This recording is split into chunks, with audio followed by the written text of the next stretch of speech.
Hello everyone today. I'm still kind of sick, so I'm probably going to cough here and there in this video. So I apologize for that if that bothers you, but remember that this is not a news show. This is a political platform. This is for talking points. With that being said, let's get on with today's video. See there, I coughed. Still kind of sick. Now, this is a difficult subject to broach, but I really do think it needs to be talked about. And I'm going to try to talk about it as calmly and as respectfully as I possibly can. Now, this is what I see as being a possibly serious problem, or very real problem, with the black community. The problem with black people. Just because they were once discriminated against and are still getting discriminated against does not make them perfect little angels beyond all reproach. You know, get that idea out of your head. I know many people like to act like that or think that way, but take that idea and get it out of your head. Because remember that one of the nastiest, evilest men ever, Pol Pot, he was black. He was the African Stalin. Suffice to say, this is just a criticism and nothing more. I am not in any way promoting hatred or bigotry. I am simply airing some important grievances. Cough, cough.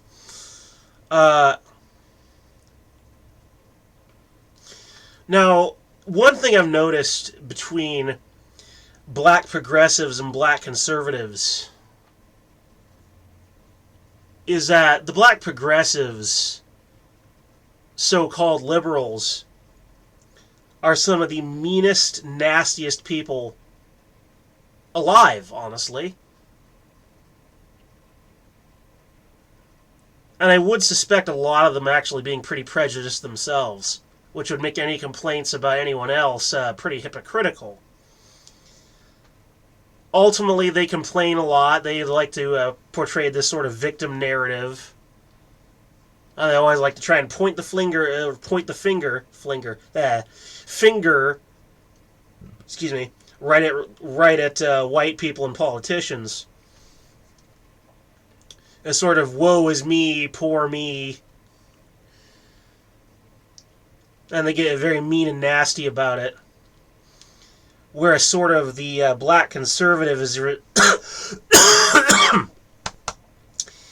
black conservative is a hard-working, fun-loving individual generally, and very supportive of people who are being legitimately picked on or harassed. Now, mind you, black conservative support of some people is not always what's in the best interest of that person. Mostly because, well, you're just not following an ancient wisdom. Mind your own business. Because when you get into a problem that you don't know nothing about, you just end up making it worse.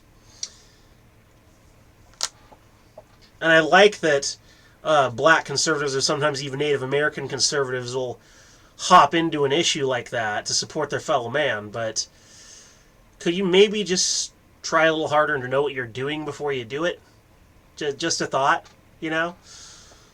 Like, I've seen some people do some very stupid things thinking, I'm going to be a hero. Like, no, you're not. You're going to be part of the freaking problem. But that's really the only real problem with black conservatives that I've seen. Is they like to jump in the fray without really knowing fully what they're doing. That's certainly better than their progressive peers who basically exhibit their own sort of prejudice while complaining about others and going, woe is me, you know. And what's interesting about that black prejudice is that many times they've used intersectionality, which is a far left doctrine, political doctrine, to get away with open prejudice.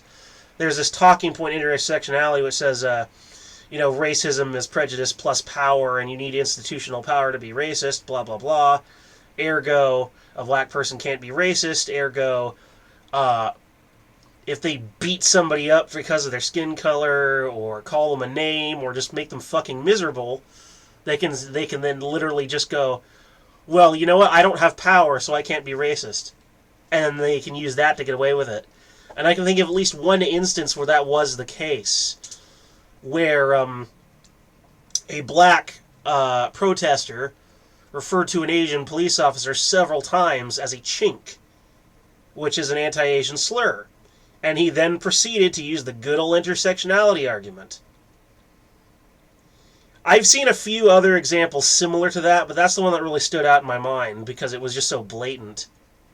The dude's literally using intersectionality to defend his own obvious prejudice.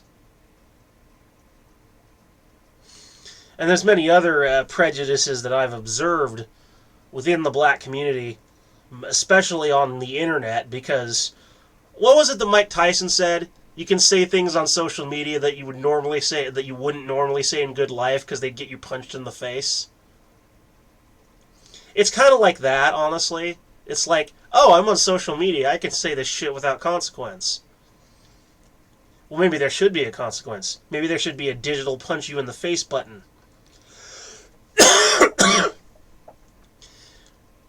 Press Control PUNCH, and an AI robot will come and punch you in the face for saying something stupid on Twitter. Oh, that'd be great. Are you kidding me? All I'd have to do is just press Control PUNCH, and then like an android of like Mark Zuckerberg pops up out of the floor and does a falcon punch to your temple. And then you'll never say that stupid shit again. That's part of it. But I honestly think the other part is that that many of these people are just looking for a safe space to say these horrible things anyway. Some of these things which I've observed, like just a nasty derogatory language through social media and the sharing of disgusting, horrific memes. I remember there was this one that some black nationalist accounts on Twitter were sharing, was a white stick figure in doggy position, wearing, I believe, women's underwear, and a series of black stick figures were lining up behind him to take turns doing him in the back door. And it said on it, "White boy for use." That is quite honestly probably one of the most disgusting things I have ever seen in a meme. Like, I've seen some gross memes, honestly, but that's probably the worst I've ever seen. That's disgusting, truly. It's like, I hope your mothers and fathers are real proud of you, because goodness knows that if I was your parent, I sure as hell wouldn't be proud of you. I'd pretend I didn't even know you existed. I would pretend that I didn't even know who you were. I'd disown you over something that disgusting. So there's many forms of open prejudices that I've personally witnessed, and I'm sure other people can corroborate some of those. And yes, there are black nationalists on Twitter, and people like to make them into a non-issue. They're really not a non-issue, because in the 70s, violent black nationalists were well known for things like cop killings, or just straight-up assassinations of police officers. And I wouldn't be surprised if they were like super into like bullying and harassing Asians at this point, since most of the anti-Asian hate crimes caught on camera, like most of them, the perpetrator was black. So I would not be surprised if black nationalists were like super into like bullying and harassing, or sometimes even sending death threats to Asians. I would not be shocked by that in the least.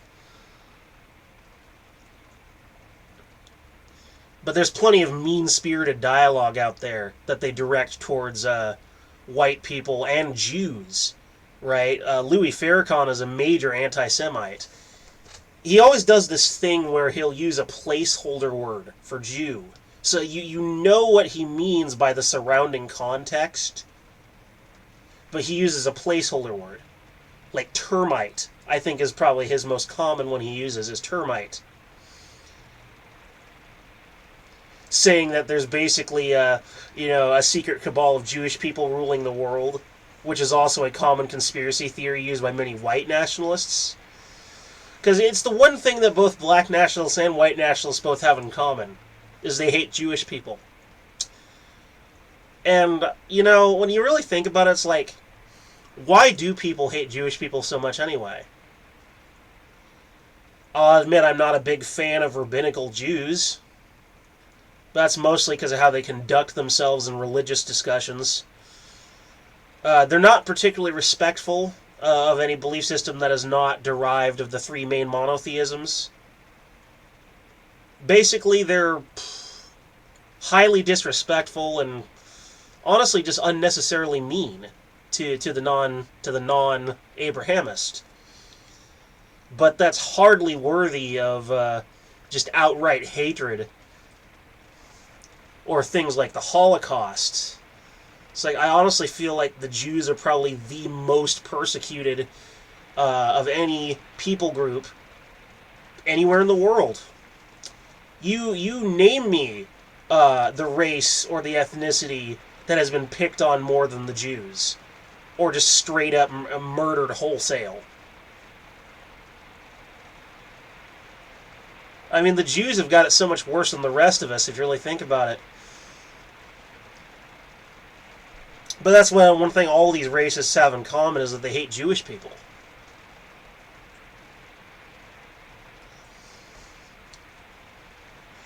It's really quite interesting to see how members of the black community chose to respond to racial hatred with racial hatred. They responded with more of the same. What's interesting about human nature, too, is that people have a tendency to return like for like. Your first response to someone being mean to you is either to maybe break down a little bit, to withdraw, and possibly even feel like retreating.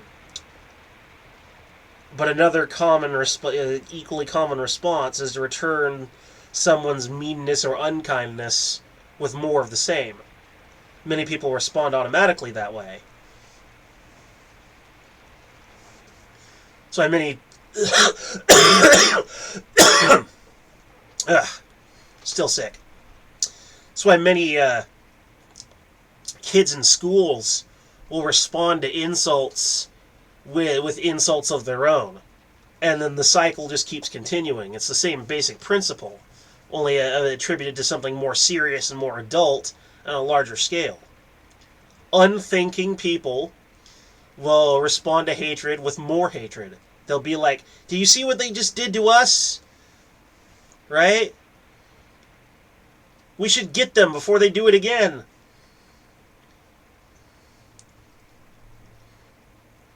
Cops are killing us in the street, so we should kill them first. It's kill or be killed. Right? It's that kind of thinking. And don't kid yourself. Don't kid yourself. A lot of them will think of that way about white people, too. I've actually met some people of various ethnicities who are openly prejudiced towards us, and will say and do very prejudicial things, and will justify it because, some white people were racist back then, so who cares what happens to them? Yeah, that's how some people think. Just stupid, petty bullshit. Like that's the human condition, it seems. Is to be stupid and to be ugly. People are stupid and ugly. I'm stupid and ugly. You're stupid and ugly. Everybody's stupid and ugly. And this discussion more or less proves it. Now, moving forward, there was the issue of the actor Jesse Smollett, who created a fake hate crime. Wanted people to think that a couple of MAGA hat wearing Trump supporters who were white had attacked him. But when they finally chose to do an investigation into the issue, what they found was not only were they not Trump supporters, they were a pair of black Nigerian brothers who happened to be, I believe, on the cast or crew of his show Empire. He's a small-time B-list actor with a small-time B-list show who wanted to get more attention and chose to fake a hate crime. What's interesting now is we're hearing more and more of these copycat Smolletts doing similar things in order to get attention. Faking hate crimes in colleges and high schools that later turn out to be fake. And it's seriously becoming a situation of the boy who cried wolf in real life. Right, these Smolletts who fake hate hoaxes in order to get attention. This is very dangerous because, one, it really kind of damages the reputation of people. If you don't get caught, it damages the reputation of someone you've accused, which could possibly ruin their life. A damaged reputation can lead to all kinds of abuse. Think about hashtag #MeToo, or the earlier years of the Satanic Panic started by Lawrence Pastor, where people were falsely accused of all sorts of things. Right? False accusations destroy lives. It's not some game that you're playing. It's not some silly prank. It's literally a life or death kind of thing. And if you fake the hate crime and you do get caught, well, then that's your reputation destroyed. Not to mention, if it becomes more common, then it's the reputation of your community that gets further damaged. Fake hate crimes hurt everyone. It's like playing Russian roulette. There's a bullet in one of those 6 chambers, and if you keep pulling the trigger, that thing's going to go off and into your brain, and you're going to be dead. But they do it for attention, mostly, because it's like, we needed to draw attention to these very serious things on campus, so, I'll fake it, and that'll get attention for something real. It's like, no, it doesn't get attention for something real. It just gets attention to you faking a hate crime. That's all it gets attention to. That's not going to create a platform. That's going to make you an object of ridicule and hate. Imagine now how, let's say, someone who lived through, say, Jim Crow, heard of a younger black person faking a hate crime. Like, how would they feel about that whole thing? Right? Making a joke out of something that they actually had to live through and had to experience. I would imagine that within the greater black community, these Smolletts would be seen as a pariah, honestly. A sort of pariah-like thing that they'd rather not have around. Well, don't you worry, because I honestly feel like we should be taking this more seriously, and I would totally report someone to the police if I knew that's something they did once, if they faked a hate crime. Their ass would be going to jail for sure, and you wouldn't have to worry about him ever again. But yeah, I've perfectly laid out, I believe at least very perfectly, the kinds of negative behaviors that are being seen more and more from the black community, and we should seriously do something about this general lack of accountability, because a lot of the time they mostly get away with it. If I'm going to use some strong language here, so if you're offended, I'm apologizing on her hand, but I need to use this language. Uh, we're at a point now where if a white guy says nigger, the whole community will turn against him. But if a black guy says cracker, he's basically off the hook. And that's just sort of a casual or cutesy sort of example. But you remember the guy who was insulting the Asian police officer before. There's another one. Now, if you honestly seen any of the footage of the black people attacking elderly Asians, yes, leftists have been defending the attackers, defending the footage, saying, it's not their fault, it's white supremacy. Yeah, see, even when it's not our fault, it's our fault. You know what I'm saying? These people want to blame us for everything, right? We have become vilified to an absolutely insane extent by these far leftists. And they are so completely shut off to logic and reason that I've kind of had this idea in my head for a while now that, like, if you don't use your logical reasoning ability, well, use it or lose it. If you go long enough without using it, you may end up losing it entirely. Yes, you can literally go long enough without using your critical thinking skills that the regions of the brain which handle those things may permanently turn themselves off. And that you just lose that ability altogether. And I think that's what many of these leftists are, is people who've gone so long without using any critical thought skills at all that those parts of their brains are just now shut off. And then they're just a walking, talking limbic system. They're all emotion, and they're all hormone, and they're all neurotransmitter. There's no logical control of the system at all. I think that's kind of what they've turned into. So, of course, they see blacks as this sort of protected group. So, and accountability for their misbehavior might seem like an attack against a protected group, and so that initiates that limbic response of irrational kind of response.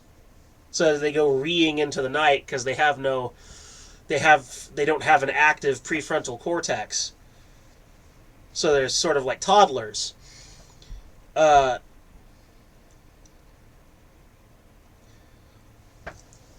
So for my final 2 points,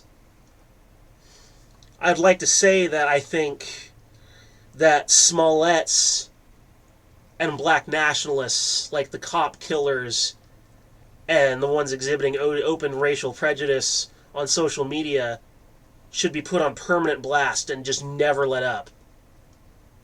Just screen cap everything they say and put it out there. Turn the whole community against them because they're trash. If you want to fake a hate crime, you're trash. If you want to start being openly prejudiced towards someone because of their skin color, you're trash. Period. You want to share these horrible, disgusting memes about basically lining up to butt rape a white dude, like I was talking about in that meme, then you're trash. You're just trash. And no, I'm not even remotely interested in deplatforming. On the contrary, I do want them platformed, so that everyone can see exactly what they're saying and what they're doing, and use it to basically punish them. It's like, look, we found out what you did, and now everybody's gonna know. Right? You're gonna become a social pariah. Everybody's gonna fucking hate you. And they should. And if leftists want to defend these people, and I know some of them will, because I've seen them do it. Honestly, I have seen them do it. I have seen them gaslight. I have seen them... sorry. I've seen them use mental gymnastics to try and make it fit within their worldview of how Whitey is always the bad guy no matter what, even though it's clearly a minority being the bad guy. Right? Sort of the mental gymnastics.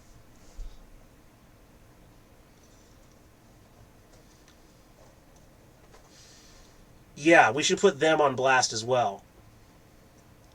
We should make it clear. I seriously believe that these people are just walking, talking limbic systems. And that should be made clear to the general public. That maybe you should, if you know someone who's very much left-leaning and probably like an Antifa or a militant of some kinds, like, you should probably put a lot of distance between you and them, because they're not particularly rational, and they could potentially be dangerous. Like, don't do anything to harm them, but maybe just stay the hell away. For your own safety, of course. I am not in any way promoting cowardice either. Just, like, if you were in the room with someone you suspected was a serial killer, like, would you stay in that room, honestly? No, you fucking wouldn't. Unless you're an idiot. So if you were in a room with someone who you suspected was an irrational, militant extremist, you'd probably want to get the fuck out of that room. But yeah, regular ass progressives and such, so-called liberals, like, they're probably not going to hurt you. They're probably not a danger. I imagine for the Democratic Party, they're probably like useful idiots. Pro-choice, safe, legal, rare, etc. But at the end of the day, I'm just talking about, like, really out there people. The Antifas, the BLMs, the extremists who have no rational thinking ability at all. They will defend black hate criminals because that's a protected group. And when they do it, it's fine. So I really think that the only political group within the black community who is even remotely interested in fixing this issue is the black conservatives. And I'm basically going to call upon them, the Larry Elders of the world, to basically just hold their community accountable for their clearly prejudiced behavior. To use your voice and your power to basically help turn these people into a social pariah.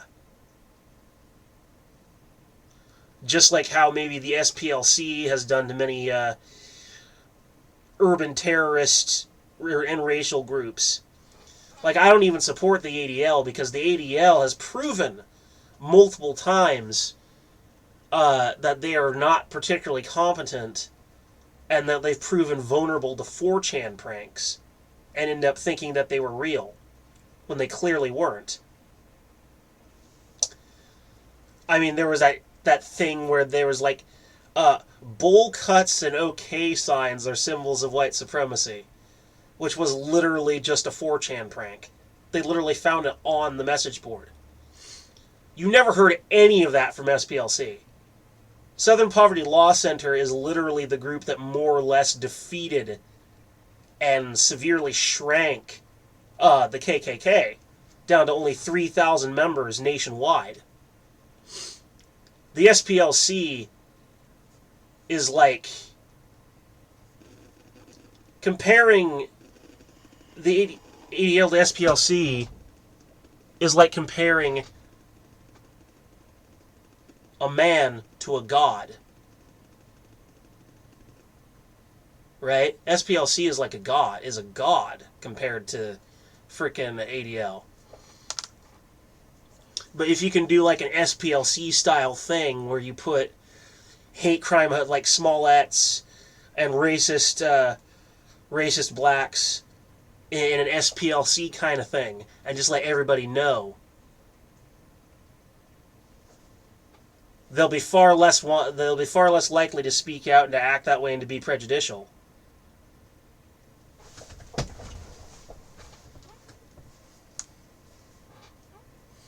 It would certainly be a good idea anyway. Anyway, this is sort of a long talk, but I think it was one that we needed to have as Americans.